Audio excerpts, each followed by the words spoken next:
Welcome and thank you for joining me for the March 27 edition of AJP-Heart and Circulatory Physiology Table of Contents, or From the Editor's Desk. We have a lot of good papers this month. 3 outstanding reviews, 16 original research articles, and a rapid report. Usually I highlight 3 to 5 papers, but this month I thought I would show a larger number of papers so that our readers and the viewers of this video see the breadth of great science that we publish. So sit back and relax, and let's see what's inside. Let's start with our 3 reviews. Zell et al. Review canonical and non-canonical pathways of complement activation as the framework to understand the multiple roles of complement in arterial hypertension and hypertensive end organ damage. Et al. Summarized the available data linking endoplasmic reticulum stress to endothelial dysfunction. The role of the unfolded protein response in ER stress is reviewed. The review in this issue is by Dixon and co-workers, which discuss recent advances in our understanding of the role of antigen-presenting dendritic cells in the pathophysiology of hypertension and highlight potential neoantigens that may contribute to this disease. Koba et al. Showed that overexpression of MMP9 in macrophages results in exacerbated cardiac hypertrophy in the setting of vessel sarcopenia. This also resulted in enhanced inflammation and fibrosis to enhance the cardiac aging phenotype. This paper will soon be, or has already been, highlighted, depending upon when you're listening to this, in one of our outstanding podcasts. Listen to it now. Et al. Showed the relative importance of cardiac input from the middle cervical ganglion versus the stellate ganglion. They demonstrated that the middle cervical ganglion provides significant cardiac innervation before cardiac sympathetic denervation and adequate control after denervation, maintaining hemodynamic stability. Bilateral stellate denervation reduces VTAC ventricular fibrillation inducibility by improving electrical stability in infarcted hearts in the setting of sympathetic activation. Et al. Showed that anti-atherosclerotic effects of estrogen is mediated by cystathione gamma lyase-generated H2S.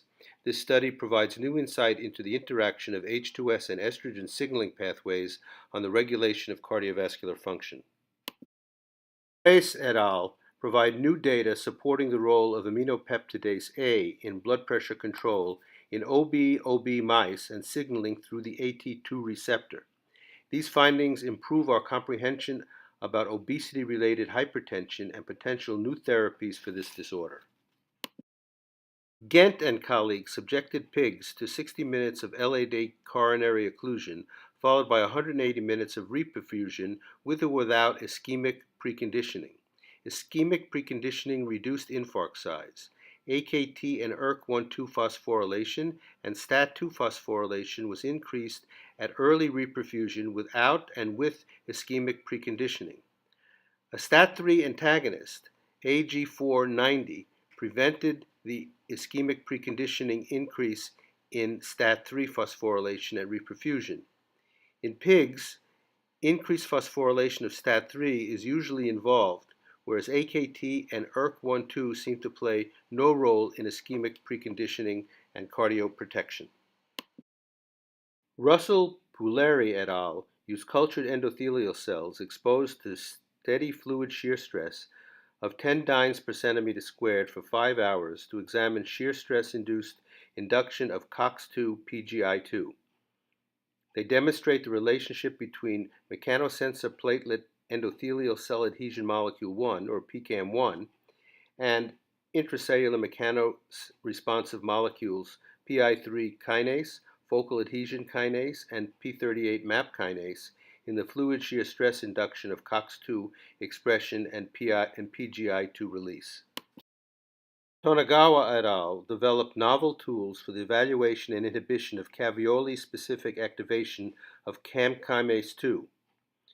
They demonstrated that phosphorylated beta-2A dominantly localizes in caveola and induced cardiac hypertrophy after alpha-1 adrenergic stimulation.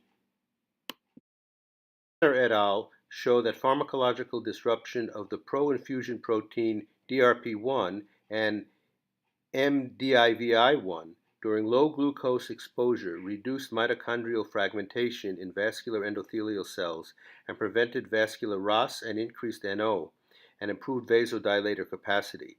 Exposure to low glucose imparts endothelial dysfunction coupled with altered mitochondrial phenotypes in isolated human arterioles. Disruption of DRP1, subsequent mitochondrial fragmentation, prevents impaired vasodilation. Finally, Joseph et al. Examined collateral coronary growth in the metabolic syndrome. These investigators concluded that low miR-145 in metabolic syndrome allows for increased 20 heat, mainly in neutrophils, which compromises endothelial cell survival and function, leading to impaired coronary collateral growth. 20 heat antagonists could provide viable therapy for restoration of collateral growth in the metabolic syndrome. Thank you for watching this edition of the AJP-Heart and Circulatory video table of contents for March. I know there was a lot this month, but all high-quality work, including those in the issue that I did not have a chance to mention. Please listen to many of our podcasts, look on our webpage, and check out the new calls for papers and their expiration dates. Don't forget to send us your best work now, and we'll see you next month.